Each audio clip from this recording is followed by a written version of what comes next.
I do want to use the opportunity, though, to invite all of us, if we are business people, to be introspective.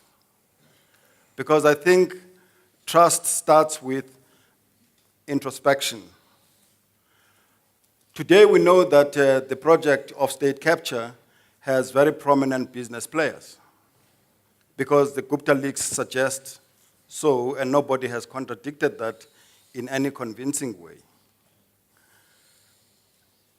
And that revelation, in fact, does get us to look back and say, after all, quite a number of corporates today were beneficiaries of grand corruption under apartheid. And indeed, both black and white business, under the auspices of black economic empowerment, held hands, some of them, in messing up the system through corrupt deals and dealings, fronting, and big business partnering with enthusiastic BE players, opening doors through corrupt ends to ensure that business is sustained. So it's logical that you would find certain corporates being part of the corrupt project today. So the lack of ethics in business is at the heart of an enablement of a corrupt system today. It is a vulnerability that has enabled what we see now as a state capture. I'll leave it at that. Second part is that you cannot hope to sustain enthusiasm for a project of a non-racial future when in fact your black professionals have a home only in the public sector, and they feel uncomfortable aliens in the private sector. Their prospect for promotion remains as limited as it was under apartheid, and only accommodated through state cohesion and as we seek to comply with the state regulatory framework.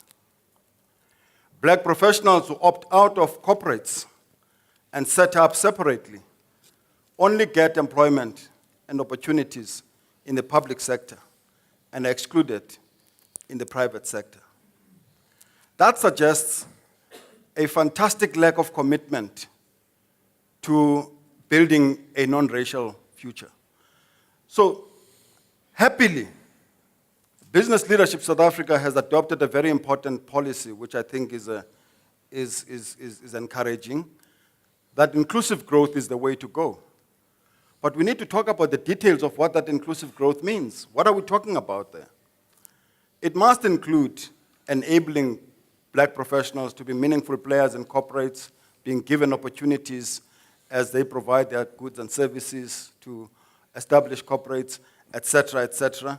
It must deal with a whole range of things. But the bigger part that is excluded are those who are undermined by this cabal between corrupt business and corrupt government officials. I'm heartened by the fact that business in recent weeks and months has come out quite unequivocally and stridently so against state capture and corruption. But I think that we need something of a TRC in business. That begins to enable us to talk frankly about how we have messed up the poor through these corrupt dealings and what we're going to do about it. Because we have to earn our way into being trusted by the poor that we may have betrayed as we sought to be successful in various enterprises.